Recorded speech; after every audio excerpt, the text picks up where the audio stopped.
26 मार्च 2013। इस दिन को दिल्ली जल्दी भूल नहीं पाएगी। वजह दिल्ली में हुआ इस दिन एक अरबपति का कत्ल। वो कत्ल जिसमें एक दौलतमंद बाप को उसके तंग हाल बेटे ने उधार की सुपारी देकर मौत के घाट उतरवा दिया। आज यही हमारी खास पेशकश है सलाखे में सबसे बड़ी सुपारी। हाँ भाई जसप्रीत भाई, वो बात ऐसी है, वो फ्लैट तेजी से बिकाओ। हाँ, अभी 1500 फ्लैट्स में से सिर्फ 700 फ्लैट ही बिके हैं, बाकी सब खाली पड़े हैं। अरे भाई, मेरा तो करोड़ों रुपया फंसा है उनमें। अरे उन फ्लैट्स पर क्या मैं धर्मशाला बनवाऊंगा? हाँ हाँ, स्पीड पकड़ो स्पीड। फालतू की बातें सुनना मैं पसंद नहीं करता। हाँ हाँ भाई सिंह साहब, कैसे हैं? अरे भाई, अरे बेच दो ना वो अपनी 30 एकड़ जमीन। अरे भाई, कुछ हम भी कमा लेंगे, हैं? अरे भाई, हमने किसके और कब पैसे मारे? ना ना ना ना, ऐसी बात कोई ना भाई। 40 करोड़, अरे वो भी भिजवा देंगे आपको भाई, भिजवा देंगे। हम पे भरोसा नहीं है का? बस आप सौदा बढ़ाओ आगे। हाँ भाई, जमीन पर मैं फार्म हाउस बनाकर बेचने की सोच रहा हूँ। हाँ नहीं नहीं भाई, भाई रेट वेट तो वही रहेंगे सिंह साहब। हाँ, उनमें कोई बदलाव नहीं। हाँ पर देखो, 10-20 करोड़ का हम पे कोई फर्क नहीं पड़ता, पर बात की कीमत तो होनी चाहिए ना, है? हाँ ठीक है, ठीक है, तो बात पक्की है। ओके। अरे ओ, इधर आ। दीपक भारद्वाज दिल्ली का एक ऐसा अरबपति जो चंद बरसों में अरबों का मालिक बन गया था। उसे अपनी कामयाबी पर नाज था और उसके इसी गुरूर ने उसको उसके परिवार से अलग कर दिया था। दीपक भारद्वाज ने अपनी पत्नी और बच्चों को उनके ही हाल पर छोड़ दिया था।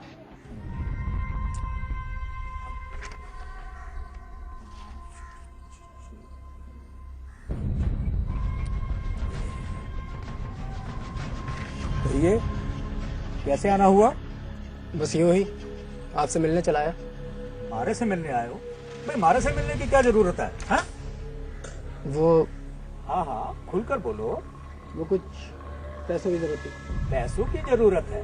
यहाँ कोई पैसों की खान लगी हुई है क्या? है? अरे बड़े हो, नौजवान हो, खुद क्यों नहीं कमाते हो? या कोई पैसों की खराब बढ़ रही है क्या? जब दिल चाह मुंह उठाए चले आते हो। देखिए, आप ऐसे मत बोलिए। तो कैसे ना बोलूं, कैसे ना बोलूं? अरे ये इतनी बड़ी अंपायर तुमने खड़ी की है क्या? है? ये मेरी अपनी मेहनत का फल है, मेरी अपनी मेहनत का। मेरा बाप मुझे विरासत में कुछ नहीं देकर गया था, अपनी मेहनत से खड़ा किया है। जब क्या मुंह उठाए चले आए हैं? अपने साथ साथ तुमने मेरी जिंदगी का भी मजाक बना रखा है। आप नाराज क्यों हो रहे? क्यों ना नाराज हूं? हैं? ये मेरी कमाई है, मेरी, उड़ाने के लिए नहीं है। इस प्रॉपर्टी में से मैं तुम्हें फूटी कौड़ी भी नहीं दूंगा, समझे? चले जाओ यहाँ से, गेट आउट। एक तरह से दौलत दीपक भारद्वाज और उसके अपनों के बीच दीवार बन चुकी थी। दोनों जवान बेटे दौलत के लिए तरस रहे थे। बड़ा बेटा हितेश बाप के बार बार इनकार से थक चुका था, लेकिन नितेश बार बार फटकारने के बावजूद दीपक भारद्वाज के पास पैसों के लिए जाता रहा।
कि दीपक भारद्वाज दौलत के नशे में चूर अपने परिवार से बहुत दूर जा चुका था।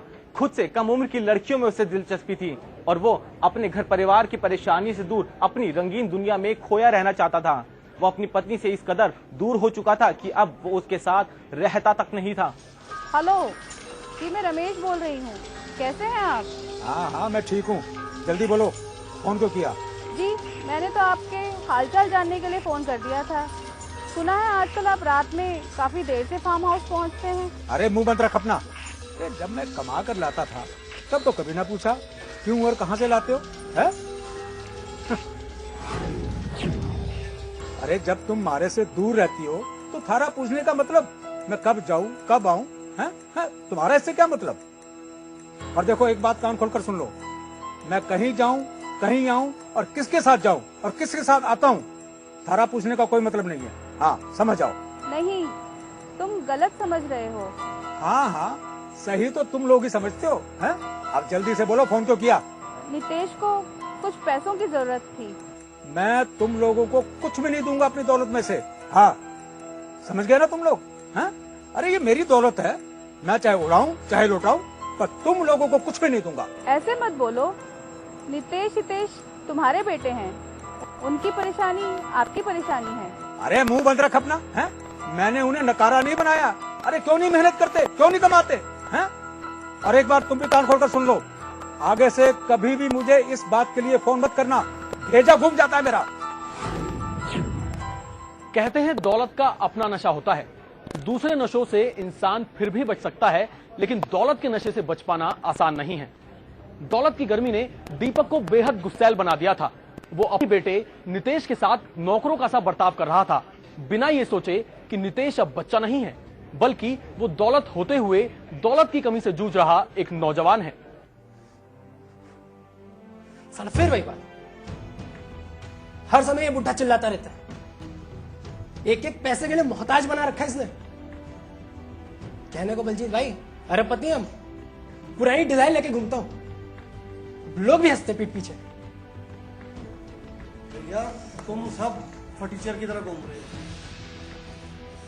मेरा बाप होता ना, मैं ये सुनता नहीं। तुम बर्दाश्त करते हो, तुम्हें वो बोलता है और तुम सुनते हो। मेरा बुढ़ा होता तो मैं कब का उसका काम तमाम करता। और कर भी क्या सकते हैं, मानता है नहीं किसी की, सारे पैसे दबा के बैठा हुआ है। देख यार, आदमी में दम होना चाहिए। काम क्या नहीं होते, सारे काम हो जाते हैं। तुम सुनते हो और तुम्हें सुनाता है। मैंने लड़के भी देख लिया, कोई फायदा नहीं है। अभी तो जब खुश होता है ना तो थोड़े बहुत पैसे दे देता है, नहीं तो लड़ने के बाद तो कई महीनों तक तरसा के रखता है। क्या तो वो बुढ़ा ठीक ही रहा था? तुम दोनों भाई जो है भीख मंगों की तरह ही जी रहे हो। यार तू और दिमाग मत सुलगा, बुढ़े ने पहले ही दिमाग खराब कर रखा है। अरे पैसे का इतना लालच बुजुर्गों के लिए अच्छा नहीं है। हमारे गांव में भी एक बुजुर्ग था, मार दिया जायदाद के चक्कर में, और मामला आज तक नहीं खुला। एक दिन ना ये ऐसे ही मरेगा मेरे हाथ से। कौन जानता था बातों बातों में कुदरत सच नितेश की ज़बां पर ले आएगी। बाप का बर्ताव और दौलत की हवस लगातार नितेश के गुस्से और बेचैनी को बढ़ा रही थी, और ऊपर से बलजीत का उसे भड़काना, जाहिर है जुर्म के लिए जरूरी माहौल तैयार होने लगा था। यार हद है, ये उम्र आशिकी की है।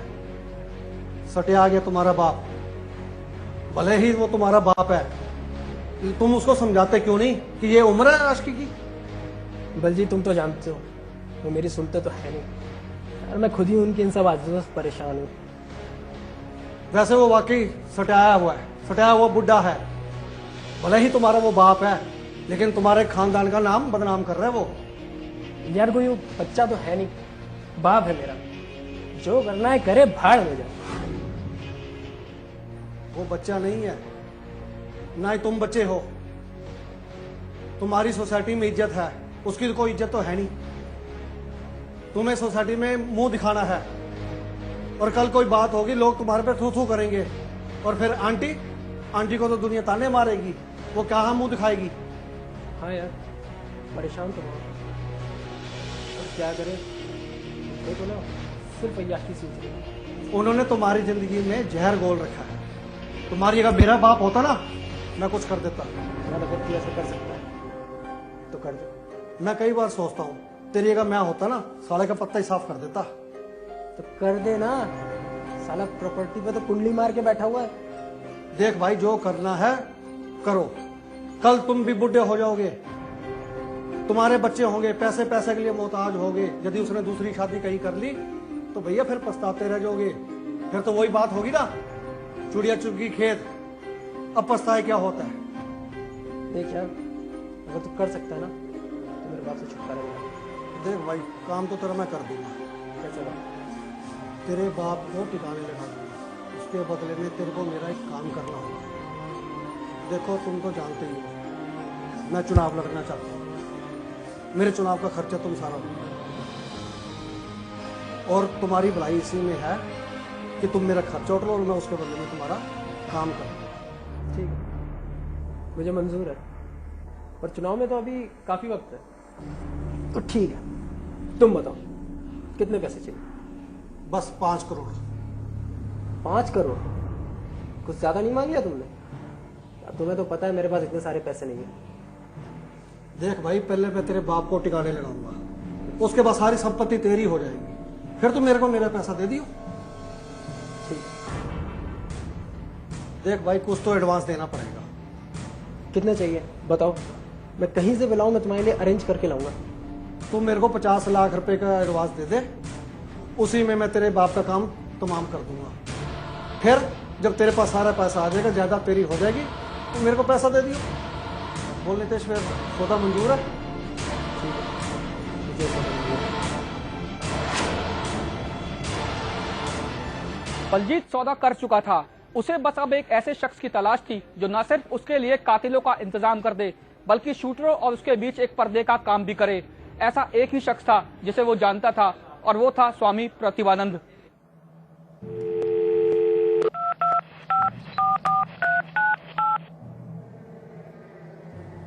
स्वामी जी, क्या हाल चाल है? जय जय जय सीताराम जी। बलजीत जी, क्या हाल चाल है? अरे हमने कहाँ जाना, हम तो साधु आदमी हैं, यहीं बैठे हैं आपकी नगरी में धूना जमाए। अरे आपका मिलना कोई आसान काम है? आपने हमारे से मिलना ही बंद कर दिया। आपको मिलना तो समझ लो भगवान को मिलने के बराबर है। और सुनाओ, सब कुशल मंगल है? अरे सब कुछ कुशल मंगल है। मंगल तो आप करोगे, आपसे एक जरूरी काम था मेरे को। अच्छा अच्छा अच्छा, चलो बताइए, आप कहाँ मिलना है आपसे? कल हम आगे मिल लेते हैं। हाँ, कल मैं 12 बजे फोन करता हूँ, मिलता हूँ। और काम बड़ा बड़ा है और उसमें फायदा भी बड़ा ही होगा।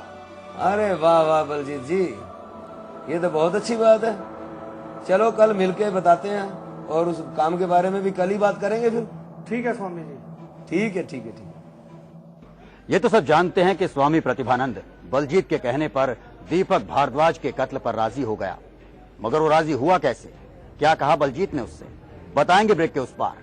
जारी है सलाखें। बलजीत ने मोहरे के तौर पर स्वामी प्रतिभानंद को चुना। प्रतिभानंद वो शख्स जो अब कत्ल की इस पूरी कार्रवाई को आगे बढ़ाने वाला था, लेकिन किस तरह से प्रतिभानंद राजी हुआ, आइए देखते हैं।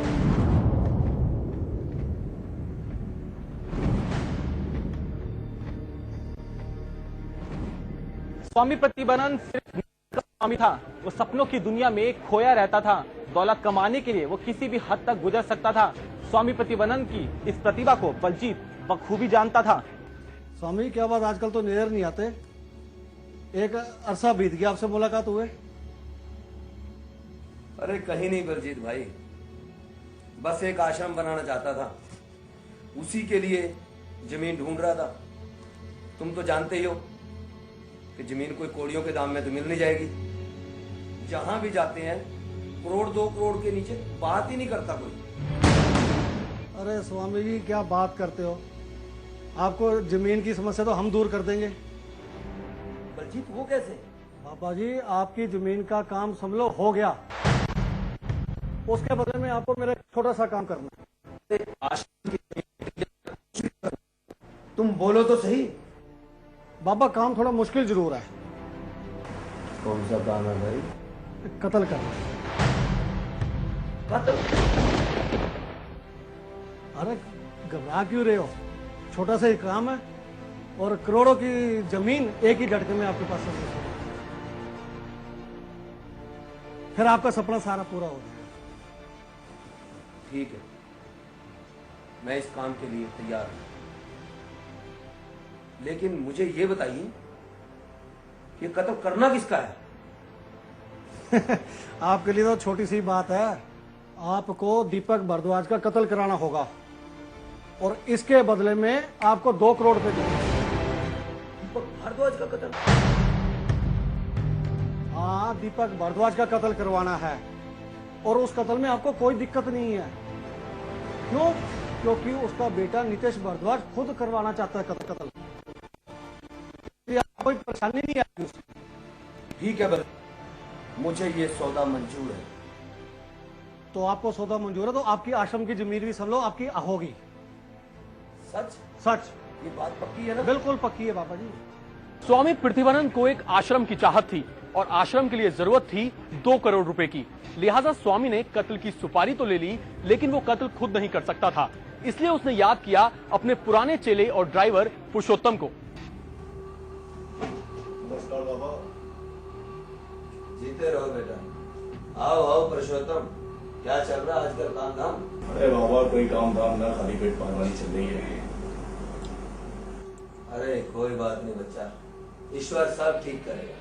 अरे ज्ञान विज्ञान की बातें छोड़ो बाबा, मुद्दे की बात करो। कोई काम है तो बताओ। काम तो है बेटा, तुम्हारी हर समस्या का समाधान है मेरे पास, लेकिन अगर तुम उस काम को कर पाए तो। अरे बाबा, कहीं से बात नहीं कर। काम क्या ये तो बताओ। एक आदमी को मारना है। अरे बाबा, क्यों मदद कर रहे हो मुझसे? अरे बेटा, हम साधु आदमी हैं। मैं तो कहता हूँ तुम छोटे मोटे 100 काम करने की बजाय एक बड़ा सा काम करो। बाबा, 25 से 30 लाख रुपए मिल जाएंगे उससे मामले से। अगर 25 से 30 लाख रुपए मिल जाते तो मैं किसी भी आदमी को मार दूंगा। ना समझ लो बेटा, ईश्वर तुम्हें ज्यादा देना चाहता है और तुम कम की बात करते हो। अगर हम 1 करोड़ दें तो कैसा लगेगा आपको? अरे बाबा, 1 करोड़ में तो मैं अपने बाप को भी मार दूं। राम राम राम राम राम। नहीं बेटा नहीं, ऐसी बातें नहीं करते। अपने बाप को नहीं मारना, अरे दूसरे के बाप को मारना है। अगर तू कहे तो मैं पार्टी को हाँ कर दूं। बाबा, पार्टी वार्टी को मैं नहीं जानता। मेरी डील तुम्हारे साथ है, मैं पैसे तुमसे लूंगा। अरे बेटा, चिंता क्यों करते हो? तुम हम पे भरोसा रखते हो ना। हम तुम्हें आज से थोड़ी ना जानते हैं, बहुत सालों से जानते हैं हम तुम्हें। और पैसे की चिंता मत करना। कातिलों ने दीपक भारद्वाज को 2 बार मारने की कोशिश की, लेकिन वो दोनों बार चूक गए। धीरे धीरे वक्त गुजरता जा रहा था और नितेश की बेचैनी भी बढ़ती जा रही थी। नितेश के सब्र का बांध रह रहकर बलजीत पर छलकने लगा था। यार 50 लाख रुपए दे चुका हूं तुझे बलजीत। तुझे पता है ना पैसों की कितनी कमी है मेरे पास। काम तो तुझसे होने से रहा।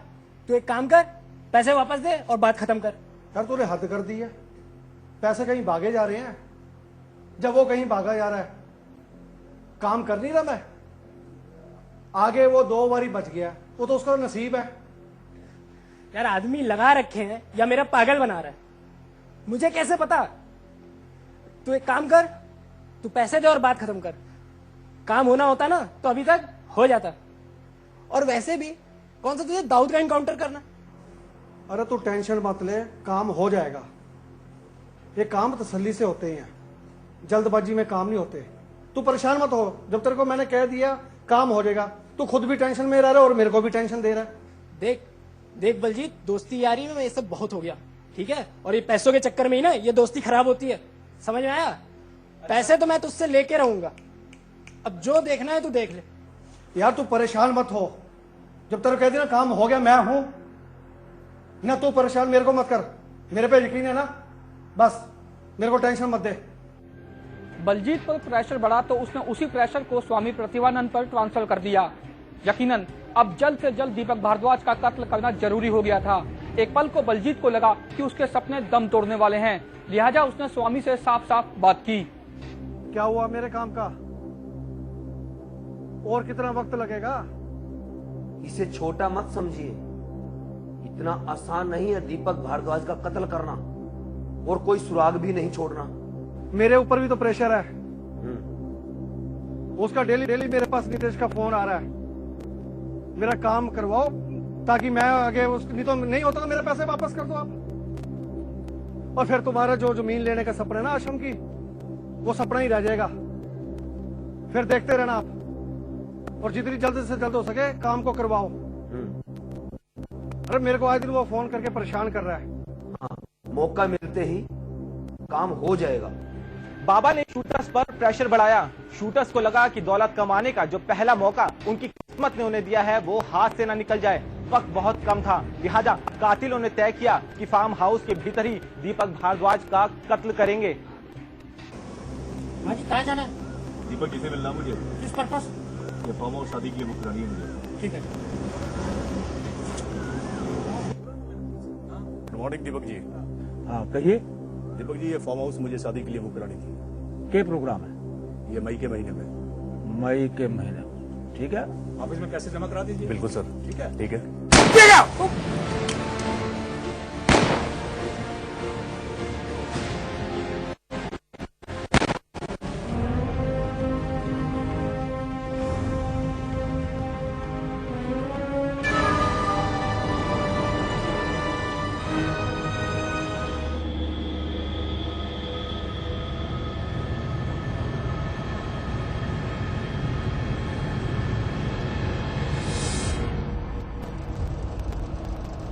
कत्ल के बाद दोनों शूटर भागकर हरियाणा में अपने रिश्तेदार के घर पहुंचे और वहां पर लगातार टीवी पर खबरें देखते रहे। टीवी पर सीसीटीवी की फुटेज देखकर दोनों को सांप सूंघ गया और दोनों दहशत में आ गए।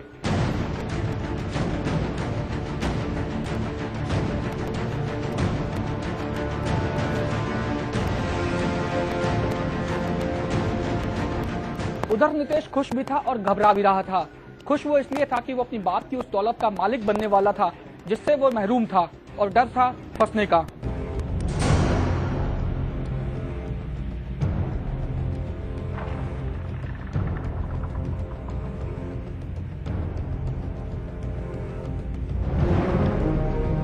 पहले शूटरों ने सरेंडर किया।